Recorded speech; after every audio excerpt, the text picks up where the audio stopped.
my kid is withering on the vine. My child, who was like bright, bubbly, sunny, like the joy of the family, she's a baby. She's now sullen. And that's when we had to make the decision. It was like, listen, I'm ready to fight. At this point, I'm mad. I'm angry. The goal is not to win. The goal is to save our child. And so I had to, at some point, press pause. I had to just leave them people alone. Like, I'm trying to save my child. And the more I'm fighting, the more they're digging in. She's getting further and further behind. She's more and more disconnected. And the clock is the thing is ticking in my ear.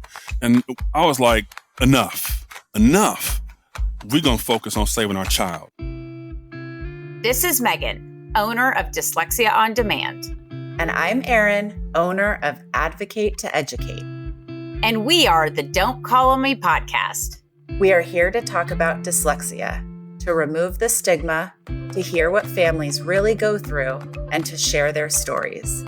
In both of our businesses and personal experiences, on a daily basis, we listen to people telling their stories. Many of heartbreak, many of struggle, but most all have a silver lining, even eventually. It's all about the stories. The more we share, the more we realize we aren't alone and we are a community. No, a tribe standing together. The Don't Call on Me podcast is brought to you by Dyslexia On Demand and Advocate to Educate. Welcome back, listeners, to the Don't Call on Me podcast. We're so excited that you tuned in today. If you have not already, go ahead and give us a rating, give us a follow, just so that we can bring these really important stories to more ears. So today we are so honored to have a transformational leader and fierce advocate for literacy as a civil right here with us today, and that is Kareem Weaver. Today, we're really focusing in on his personal journey as a father of a daughter with someone with dyslexia and how that experience, along with his background in education, has really shaped the powerful advocacy work that he does today. So welcome, Kareem, to the Don't Call on Me podcast. Thank you. I appreciate the intro, and I'm excited to be here. I'm looking forward to connecting, and I've been looking forward for a while. Well, we couldn't be more excited about that comment. So tell the listeners a little bit more about who you are, where you're located, family, the kind of work that you do. Yeah, so I'm in the Northern Bay Area, in Oakland, California. And I'm born and raised out here. And I went to the South for a while when I was in college and grad school and got married out there. And that was in Atlanta and South Carolina and some other places. But then after a while, working in clinical community psychology for a while, I came back out here and started to teach. And I taught for a long time. And I loved every minute of it. It was crazy. It was wild. It was intense. You know, I was teacher of the year. Became a principal. Wow. Did some turnaround work. Well, I had been an administrator in South Carolina for my assistantship, and I worked in the juvenile justice facility, and I'd been a critical care counselor, and I've been administrator at a K-12 orphanage, and so I did a bunch of things. So I went into administration out here and helped with my staff turn around a school in the public school system, and I've been working with the NAACP for a while just as a volunteer, and the Oakland Alliance of Black Educators. And, you know, I did a bunch of things, a bunch of various roles. But bottom line was I was trying to get kids to read. Yeah. And we got national resolutions passed. We filed an administrative petition with the district to build a coalition of folks to advocate for literacy in the district. We've been doing all this stuff, basically just trying to get kids to read. Now I'm an ED of a nonprofit that just focuses on literacy. That's all we do. It's just reading. That's it. Kids got to be able to read. So that's my day job and my night job, apparently. Yeah, right. I completely understand that. So many influential positions that you've been involved in. It's just amazing. But I know that reading issues also hit home, close to home. You have a daughter with dyslexia. So tell us a little bit more. Take us back to kind of some of those first moments that you started noticing signs that even in your daughter, that she was struggling with reading, and what did that look like for you as a parent? When you were kind of introducing things about the podcast, I was all bubbly and happy and excited. And I was like, oh, yeah, we're going to do this podcast. And then I was like, oh, yeah, we're going to talk about that stuff. And 'cause it's not all bubbly and exciting and happy, but I'm actually glad that we're talking about this because it's just the reality. So I taught my daughter to read. I mean, I was teacher. I know how to teach a kid to read. Yeah. I'm good at it. And as a teacher, that was my superpower. I'd get 35 kids in the classroom, bilingual kids, kids from all different ethnic groups, language backgrounds, and I would teach them how to read. Now we call it the science of reading, but back then it was just good teaching and exemplars like Marva Collins and others. So no problem. I figured I got this. And what I did was we worked with her on her, what she could hear. We use this program called Fast Forward to really the nuances of sound. And we used Leap Track system to go through every different skill. And I was teaching her step by step how to crack the code, man. And she read with pizzazz and flair before she went to school. And my son was often, he's a year older, and he's often thriving. So all that was great. It was textbook. And then we sent her to school. And she went from loving reading and loving just everything about it. Like she loved it. She loved being read too, but she loved reading. But what they were teaching her in the school, it actually made her go backwards. I don't really hear people talk about this too much. Yeah. But she did kindergarten twice, or preschool and then kindergarten twice. So she was extra ready. And they were teaching her, they were using, units of study and 3Qing and all that stuff. And I pivoted. I figured she was good. Like I did my job. Now I'm focusing on my classroom. Like we straight. And so I'm thinking, I know you know how to read. I taught you myself. So I know you know how to read. So, but slowly but surely, it's like the light just was getting dimmer and dimmer and dimmer. And I was like, maybe she just doesn't like school, which that's okay. Whatever. Like we can handle that. But I'm talking about she didn't like even getting up and going. I'm like, she's 7. What is this? What is going on? By 3rd grade, now we start with the parent teacher conferences and all that stuff. And that's when I realized something's going on. But I thought because I taught her how to read, I thought it was the school's fault.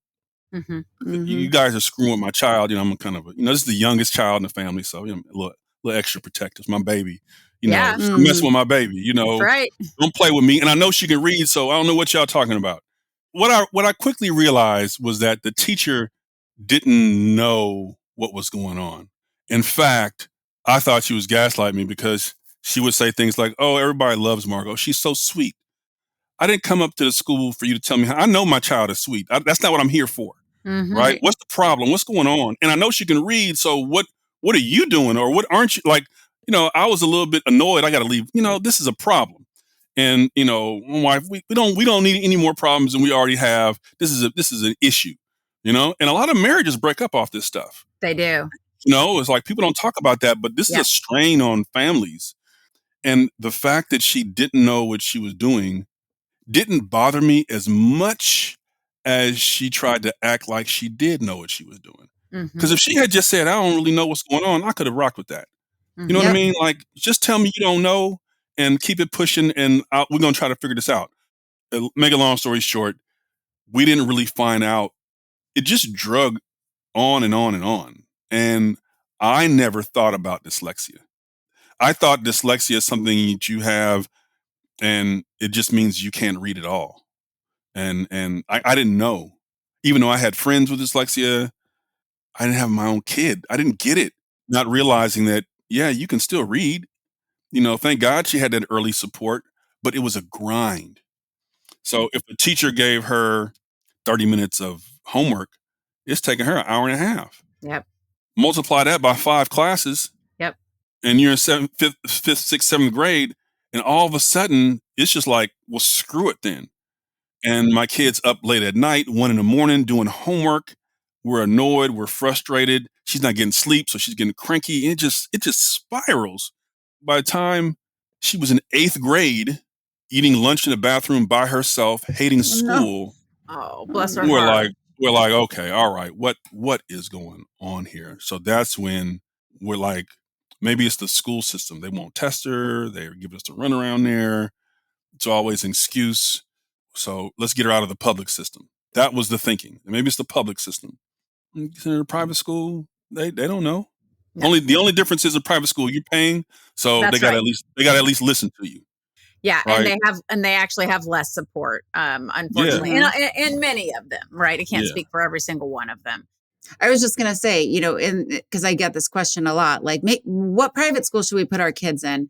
And it's actually, I feel like the private school, especially the ones that have no literacy understanding at all, because you're paying, it's more of a business transaction. So you're going to go to them and explain your concern, and then they're going to act like kind, but it's because they want your money, but it doesn't mean that the outcome is them changing anything that they're doing, because you already agreed to send them there and you already paid them. So it's like they're appeasing you as a parent. And what happens is the wool continues to get pulled over parents' eyes, because they keep going in and they're like, just give them time. They just need more time. And they know nothing about it, but because they're paying, it's a different service you're getting back than in public schools, is what I see. So different level of responsiveness. But my daughter, when what she told me, she used to call her school RRC, Reading Refugee Camp, because she said she can tell that a lot of kids there have dyslexia. And she could tell because she could recognize it. She could tell by the way they're looking at papers, the way they're doing things when they talking to their. And she's like, it's a lot of people. It's almost as like this is where people are running to when we don't know what else to do. Yeah, she called it to read. This is a reading. I'm going to RRC. I mean, it was a really good school, but people were sending their kids there for a lot of different reasons, including the fact that they were desperate and they weren't getting served other places and didn't know what else to do. So if I spend money, maybe that'll fix it. Yeah, right. So when she was in public school, at what point did she get tested, and when did the identifying, like, this is actually dyslexia, when did that happen? Okay, so there's when was she supposed to get tested versus when she was tested. So she was never tested in the public school system. Never. I wrote letters. I met with the counselors. I did all the things I know to do. I met with the principal. I met with the superintendent. Right. I met with board people. I know people. You know what I mean? I'm teacher of the year, and I'm the coach of the softball team. We got a good softball team. Everybody likes Coach J. So and NAACP and all this, I'm waving that around. So I get meetings, but it was just they didn't want to test my child is what it comes down to. And they were all kind of obfuscations and evasions, and people were missing things, and someone left, we had to start over, and there's a process, and we got to follow the my kid's getting older and older. I feel like there's an alarm clock clicking, a ticking in the background, and it's just going tick, tick, tick, tick, tick, or time bomb. And no one is moving with urgency, it seems like, but us. And I'm like, am I the only one? You do realize this kid is struggling. And it's not enough to just give her bad grades and send her home, or to send us a note. My kid is withering on the vine. My child, who was like bright, bubbly, sunny, like the joy of the family, she's a baby. She's now sullen. And that's when we had to make the decision. It was like, listen, I'm ready to fight. At this point, I'm mad. I'm angry. The goal is not to win. The goal is to save our child. And so I had to, at some point, press pause. I had to just leave them people alone. Like, I'm trying to save my child. And the more I'm fighting, the more they're digging in. She's getting further and further behind. She's more and more disconnected. And the clock is the thing is ticking in my ear. And I was like, enough. We're going to focus on saving our child. That's when we sent her to that private school. And then she did a little better at first, but she plays softball, and in sports, you can't play unless you have a certain amount of grades, like you're to be eligible. And so she got a letter from the state, whatever, saying you're on probation. Basically, you can't play. Your grades aren't good enough. So it was bad. So we got her tested. Finally, we pulled money in the family together. We got her tested right before her junior year. Wow. So this is a summer before junior in high school. I know. Wow. I know. That the timing on that it is something that is hard for me. It's across the pair, man. It's not easy, the guilt that goes with it. I give her so much credit for hanging in there. If it wasn't for her faith, sports, so she loved that softball. She had two parents that were educators. So she had a start, and even still, like, I don't know how she hung on. We were a thread away from losing her. She told me, she's like, Dad, there's more than one way to drop out of school. Oh, She told me that. goodness. So she was going to school. She was going every day, but Yeah. she was going because she had to go, but she wasn't really in school. She had already kind of dropped out in her mind. So when she was diagnosed with dyslexia, it was like a big, huge weight came off Yep. her shoulders. Like, people think, oh, you don't want to make your child feel bad with a diagnosis. It was the opposite. She Yep. was like, she started crying. She was happy. She was running through the house. I got dyslexia. She probably wasn't even sure, didn't even know what it was, but it was something. It was like, I'm not crazy. I'm not crazy. I'm not dumb. What she said was, I'm not stupid. That's what she said. I'm not stupid. And I'm like, did you ever think you were stupid? And she just looked at me. I mean, it was a moment, I have to say. You want your kid to hang in there, but that stuff just grinds them. I have tried to, I've spoken with, a room full of parents at NAACP meetings, and there's not a dry in the place. Yeah. And everybody feels guilty. Everybody feels bad. And I try to tell them to shake it off. Like, your kid needs you to move forward. You got to forgive yourself and offer yourself grace. And I have said that to people. But I'm going to tell you, as a dad, you got one job. You got to keep them safe. That's your job. Everything else comes after that. And this is part of keeping them safe. And the fact that kids go and have to deal with what they have to deal with in schools every day and don't have their champion there to help them, it's okay to feel bad about this. You just can't, but you still got to act. Like, I'm not going to tell anybody not to feel bad. I still feel guilty about it. And I'm an educator. I was teacher of the year. I was principal of the year. I'm Mr. Education going around, man, and in my own house. So there is guilt that goes with this. It's almost inescapable. You just can't get stuck there. It's too serious an issue. The guilt is real, but you just can't get stuck there. And I just got to be grateful that we got a chance. We still got a chance, even though I could kick myself for all the things I missed and some of the things I said, some of the things I thought but didn't say. I could kick myself. It shouldn't have to come to this, but for parents who are out there, man, you're not alone. Like, with the guilt and all the type of stuff, like, but you can't stay there. Be honest about it, but you got to get up. I think you sharing all this, I think, is so incredibly important, just for any parent to hear, because I talk to parents daily and it's a similar story. I mean, everyone, that's one of those unifying feelings is often, the experience that you had of, in effect, getting gaslit by the school district all the way through being the identification happening so much later, the impact that it had to Margot. But I think it's just that much more important to realize that we're all people. And even, Kareem Weaver, who's so integrated into the world of literacy and education, and you can be a teacher, you can be all these things and still be in the same boat. And I just think that your story is going to help so many people to realize that they aren't alone. I'm so glad that you told it and that you told it so raw and so truthfully. I was online recently and a person said something that there's just a disconnect, I think, from those who are experiencing dyslexia or have children or loved ones who are dyslexic and the rest of the education world. Because when we teach kids to escape from emotion and to just calm down, and we invalidate their feelings by saying it's not that bad or you're fine, Right. or that type of stuff, we actually are creating mental illness. And I was like, what? She's like, yeah, because escape from emotion does that habitually.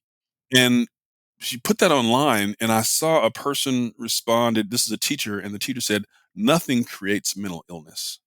And it hit me like a ton of bricks. I was like, whoa, we have no idea of the impact we're having on kids. Like, I have uncles who went to war and came back never the same. But just the dismissiveness of these concerns and the impact on kids, like, it's not that big a deal. Like, there's a lot of that. And as a parent, what I had to realize was that it means, and I love the teachers, love the principal, all that type of stuff. Nice Yeah. people see them around the neighborhood sometimes, but they're not going to feel the same thing that I feel for my kid. It's not as urgent for them. I'm not saying they don't No, of care. course not. I'm not saying they Right, don't right. care. Like, I'm sure you care, and I love you for it. But man, you don't get it.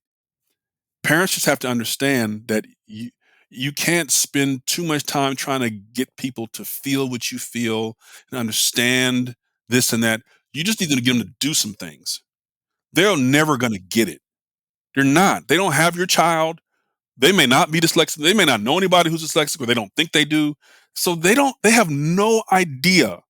You just need them to do what they need to do for your child.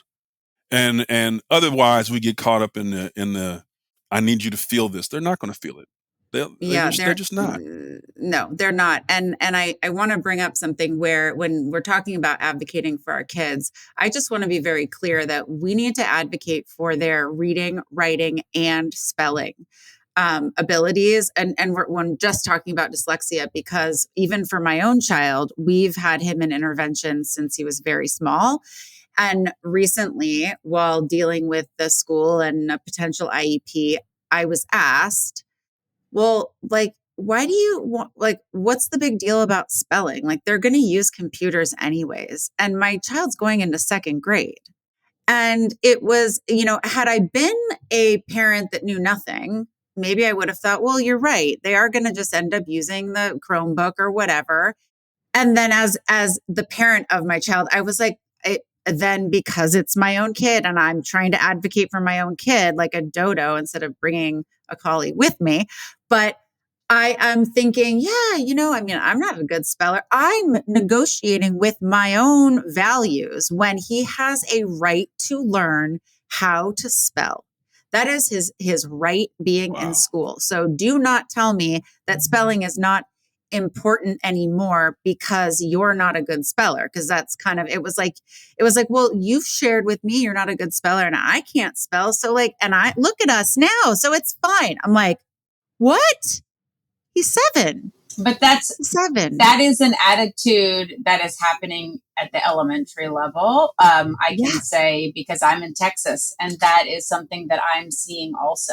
And I'm seeing the product of what that looks like in my children. Also, this huge reliance on technology. And our job is to get those kids out into the world literate as successful adults. And if you can't spell well enough, even for spell check to pick it up, we've got a big problem. And not everything is on a computer, so technology there's breakdowns that are really impacting, that are pretty widespread with attitude that's happening right now. But anyway.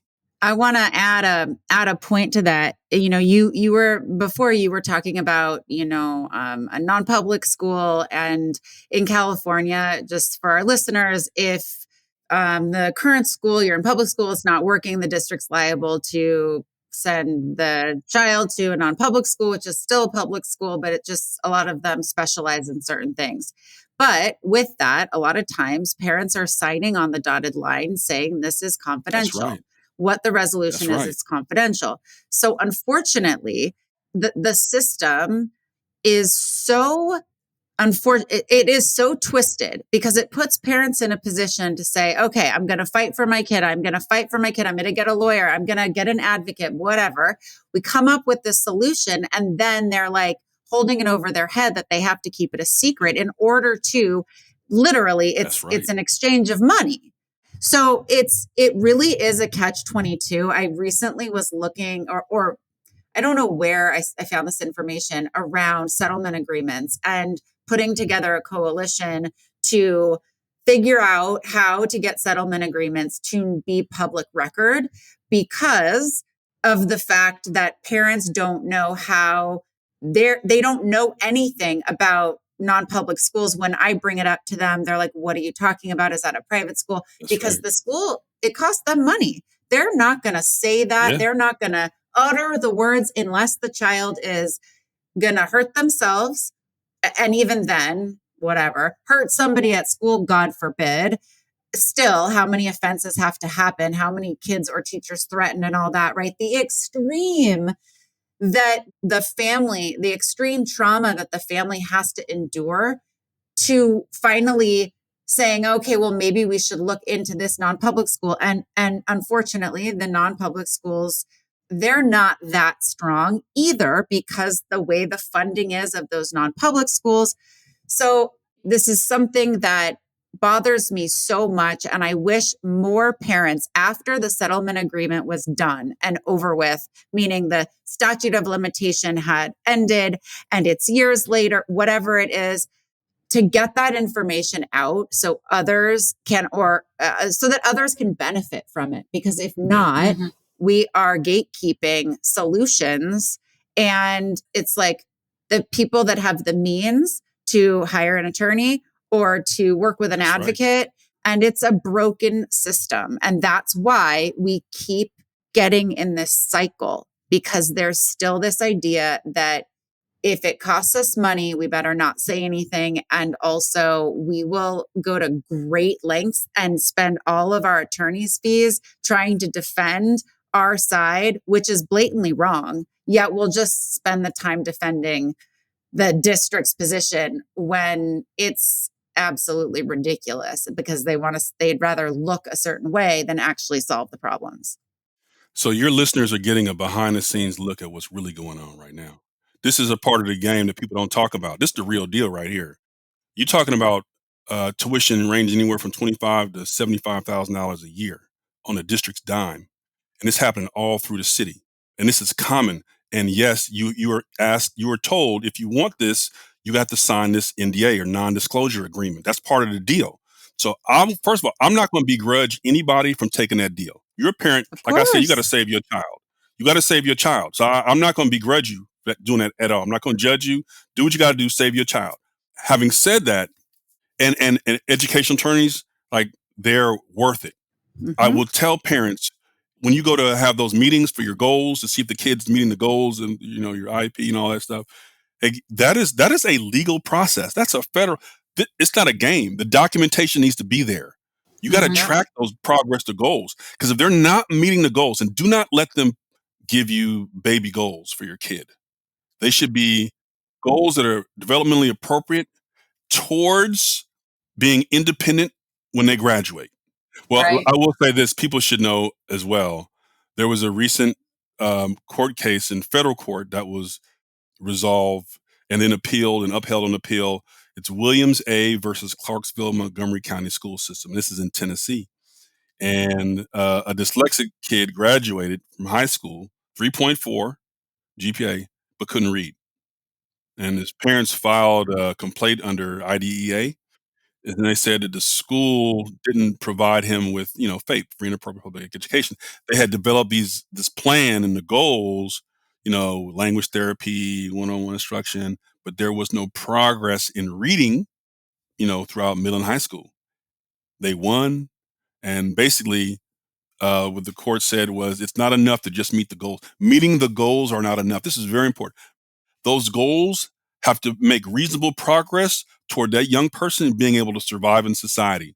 So you can't let them just baby it down with the goals. And what this law case says is that's not even enough. The country has an interest in making sure its citizens have a basic level of agency. And so those goals that they put in there to pacify you because you didn't have an education attorney, nah, that's not it. So these are the things that school systems do not want you to know, because it costs them money, time, et cetera. But yeah, get an education attorney. It is worth the money. You can't when you have an IEP, you cannot assume the school has your back. And it's not because I want to make them the bad guys. Like anything else you would do for your child, you can't assume your child is safe until you've investigated the situation. And I get a lot That's of right. families that call me and say, so-and-so told me I should get an advocate, but things are going great. The school's great. They're so kind. And then I'm like, send me the IEP. And I look at it and I'm like, well, Yeah. okay, I get you have a best friend called the administrator Right. at your school, but your kid Right. is getting screwed, right? Oh, they'd Right. never do that to me. And then I hear from them 3 years later, we should have listened. And it's not because anyone's evil. It's not because I'm shaming the district. It is our system. My dad being a school psych for 30 years, he had to feed me, my brother, my mom, right? He had to work and follow the rules that were, when they said, shut your mouth, he couldn't advocate the way that he would now, not having that job. So it does take that extra step. And I want our listeners to hear that if you are ever shamed for bringing an advocate or an attorney, that is something you're going to have to get really comfortable with and really work through yourself, because you need a second set of eyes, no matter how good your school district reputation is. So all right. Well, I know that we could talk all day long, but we in really respect could. for your time, I think we're going to ask one last question. And that's, if you could speak directly to a parent right now who's listening, who feels really lost or defeated, what would you want them to know? What advice would you give them? You cannot change the past. The trauma that has happened is real. It hurts you, the kid, and others, but you cannot stay there. Your kid is not going to necessarily judge you on what happened last month, last year, whatever. It's what do you do now? You got to get up. That's my message to parents. Like, whether you won or lost yesterday, last year, last week, whatever, with that teacher, with that administrator, with that district, man, you cannot stay there for your kids' sake. You got to get up and move forward and find out, okay, so who do I talk to next? And join with others. If the fight didn't go well by yourself, then get an advocate. Okay? Yeah. They need you to get up right now and do what you can do. Whether it's crafting an email, use AI if you have to. Go to the library if you have to. Do whatever you have to. I worked a second job to get money to pay for the $8,000 test to get my kid tested. We didn't have the money, right? You figure it out. Figure it out. Right now is a crisis. Full 5-story alarm, whatever. That's where the resources have to go right now, and you have to have honest conversations with loved ones and the family, in the house, extended family, etc., about how we don't have money for doing that right now. Right now, we got to pay for this tutoring. It's Operation Save Our Child, and if you have that mindset, it can work. That's all I would say. I would say to a person, you got to get up. Don't stay stuck. Don't stay stuck. Your kid can't afford it. They need you to be strong. It's not about you. It's not about you and the guilt and the pity and all the rest. Like, shake that off. You're going to have to deal with that forever anyway. So you might as well move forward and get something done for your child in the That's meantime, right. between time. So I think it's all good advice. So tell our listeners a little bit more about the work that you do at FULCRUM. I and my team at FULCRUM, we basically just want kids to read. So we work with state departments, departments of education, advise them in their literacy plans, et cetera. We work with school districts, like about 5 different places around the country right now, district and charter. We don't get involved in governance structure. We just try to help them figure out their literacy plans. We try to make sure kids with dyslexia are at the center of those plans, make sure that it matches their contract for the teachers. So FULCRUM is a nonprofit. We've been at it for about 5 years. It's going pretty well right now. We're rooted in Oakland, but we work all over the country. We're a small shop. We don't have a ton of people, but we're pretty small right now, but we punch above our weight. And we're just trying to get kids to read. Well, thank you so much for all that work and that contribution you're doing. And we have thoroughly enjoyed talking to you today and hearing your story and getting to know you and your journey a lot better. So thank you so much. I appreciate I will it. You're one of the say it's an honor to meet you. I love your storytelling, and your daughter has a very special father. And if uh, it's not now, one day she'll come back around because, I think there's some magic that happens I'm 42, something that happens later in life, and we see our parents much differently. So I know how much you love her I and do. continue to love her and adore her. And I see that through your stories. And that is the biggest gift any child can ask for. So I want you to let go of the guilt. I know it's there, but I invite you to let it go. I Yeah, appreciate that. I appreciate that. And it's okay. Um, only to say that so she and I are very close. We're very, very close. And what I will say for the listeners is that every kid needs a champion. Every kid needs somebody that they know has got their back, that they can talk to, they'll understand, they're not going to judge them and all the rest. Like every kid. And I'm proud to be her champion. Yeah. And I'll just tell people to remember, for you educators out there and people who are involved, social justice starts at home. Make sure your kids are okay. Like, I know we committed to the cause in the school and everything, but guess what? Your kids have needs too. Their learning needs are real. Social justice starts at home. That's for parents. You can't go protest some march or something and your kid's dyslexic at home and struggling and crying in the corner. Like, tend to the needs of your kids first. Make sure they're all right before we, start doing these grandiose things and changing whatever else we want to change. So thank you. I appreciate you all. This was fun. Thank you for the opportunity and for the engagement. Really, thank you. of course. Oh, I love that. All right. Today's episode is sponsored by Dyslexia On Demand.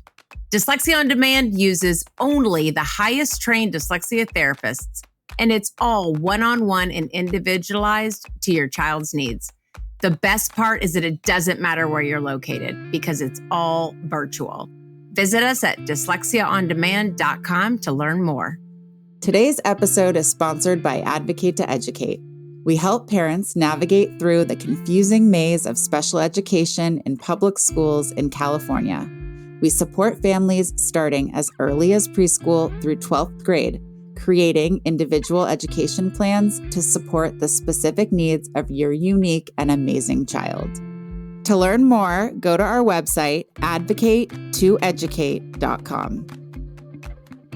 Thank you for listening to today's episode of Don't Call on Me. If you felt a connection to the stories we shared, we encourage you to engage with us online through our social media platforms and YouTube. Contribute your own experiences at don'tcallonme.com and help us spread the word about dyslexia. Your involvement is critical as we build and support our community. Tune in next time for more empowering stories.